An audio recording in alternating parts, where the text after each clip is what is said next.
This is Real Talk 101, episode 40, Monday, January 8, 2024. Sa gustong magkaroon ng blessing sa pera, finances nila, all about money, businesses, deals, kung ano man yung meron kayo related sa pera.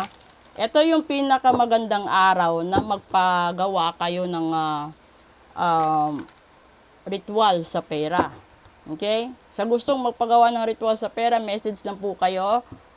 Ayan na, kukuha ako dito ng isa. At ito titignan natin kung ano yung topic na nandito.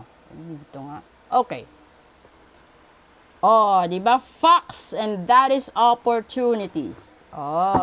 Ayun. Basahin natin.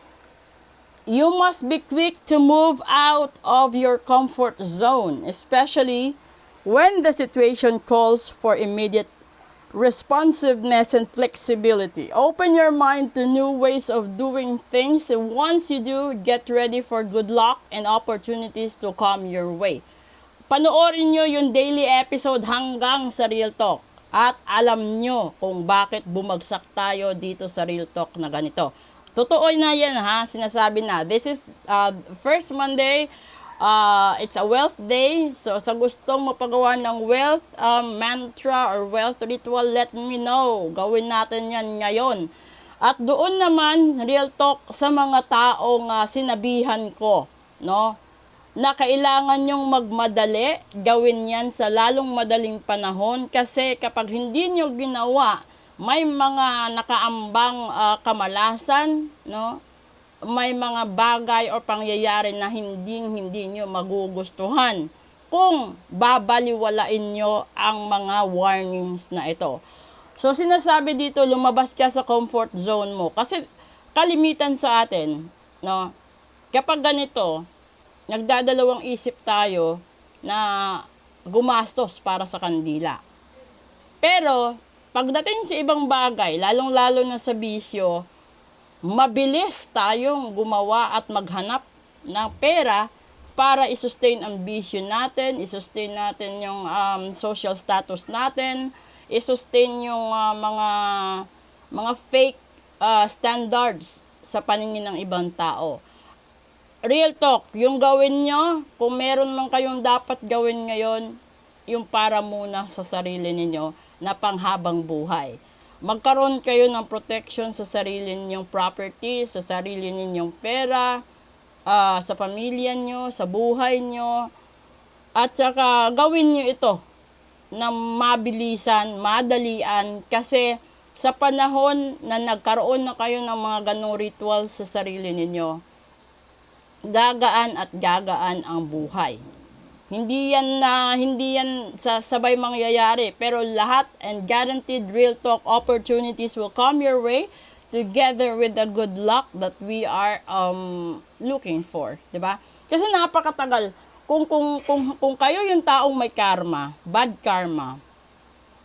At 10 to 15 years ang tatagal nun. Pangit kasi mahihirapan kayo kung hindi niyo ipatanggal 'yun, 'di ba? Kung may barang kayo, may kulang, may sumpa, may gayuma, ganun din. Lahat nahaharangan din. And then minsan, para siyang bula or natutunaw, nawawala, Real Talk.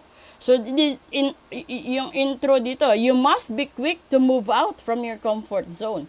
So, wag kang masyadong hesitant doon sa pagsasabi or sa pag-sustain ng kandila sa sitwasyon mo. Kasi ito'y nananawagan ng immediate responsiveness and flexibility. So, yun na. So, kailangan mong ayusin yung way of thinking mo. Kung gaano ka kabilis mag-sustain ng pera sa bisyo mo, i-sustain mo muna sa sarili mo. Dahil kung marami ka ng pera, kung marami ka ng ari-arian, marami kang negosyo at nasusustentuhan mo or natutulungan mo kapwa mo, pamilya mo, dun ka magpakalugmok sa bisyo mo.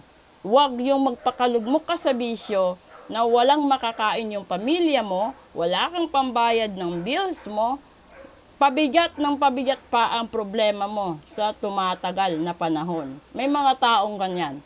So, Tsaka ka na mag-enjoy kung sobra-sobra na. Konting tiis muna habang nag-a-adjust ka. Pero kapag nandun na sa punto na na-ritual ka na and all, leave the universe by itself. Real talk, hayaan mo. You have this to run yourself into a positive attitude. Gawan mo ng paraan na huwag kang mahila dun sa negative. Kung ano man yung mga discrimination sa ibang tao, ihiwalay mo sarili mo dun. Kasi tanging ikaw lang din, no, ang pwedeng magkaroon ng ganyan. So kung ang ibang tao hindi naniniwala, di wala, wag sila, di ba? Kasi kung ikaw lang yung naniniwala na kapag ginawa mo yung ritual, lahat ng hihilingin mo mangyayari. At pagdating ng araw na judgment na, sila walang napala, ikaw meron kasi sinalba mo sarili mo.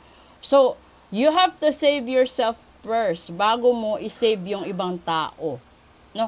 Hindi ka po pwede na mag-save ng relatives mo, ng siblings mo, na ikaw mismo alam mo negative ka na. No? And then kung ikaw yung tao na typical na tamad, batugan, no? At nag-aabang na lang kung sino yung maaawa sa'yo, sino tutulong sa'yo, sino mag-aabot sa'yo, huwag ganun. Kasi never at never kang pagpapalain ni universe. That's the real talk right there. So you just have always to be ready in receiving good luck and opportunities when you move out from your comfort zone and react responsibly and flexibility doon sa buhay mo. Yun na. So, wala di ba? Real talk natin, totoong buhay, totoong sitwasyon. Halimbawa, kumikita ka lang ng 500 isang araw. Tapos, may pamilya ikaw. May bills ikaw. So, ikaw na may asawa, or ikaw na asawa, gumawa ka ng opportunities mo. Lumabas ka sa pagiging housewife mo, gumawa ka ng income na pwede ka rin makahanap ng mga 500 a day. Para yung isabay mo dun sa 500 ng asawa mo, then magiging 1,000, di ba? Kahit papaano, magkakasya siya kung marunong kang magtipid. Kesa umasa ka doon sa asawa mo, tapos ikaw utang ng utang, negative yung asawa. So, sana nakikita niyo yung punto ko doon. At isang punto pa, yung utang hindi pwedeng bayaran ng another utang. So, if you have loans sa bank, sa government, tapos uutang ka sa credit card, pambayad sa kabila, and then kukuha ka ng isa pang credit card, pabayad sa isang credit card, walang silbi yan and walang katapusan. It's a chain of kamalasan. Yun na yun. So, it's a chain of kamalasan na ilulog mo ka at malilibing ka lang, malulubog ka lang sa utang. So, ganun din sa paggawa ng kasalanan. Kung hindi ka magpapa-cleansing, hindi ka magpapa-ritual, ay palubog ka lang ng palubog dyan. Kahit gaano ka pa kasipag, katalino, at kadeterminado, kung ang kalaban mo ay yung mga negative energy, frequency, vibrations, etc., na hindi mo ipapatanggal dahil na nanghihinayang ka sa ibabayad mo sa ritual, well, mas manghinayang ka sa sinasabi ditong good luck and opportunities na papasok sa buhay mo simula sa araw na ito.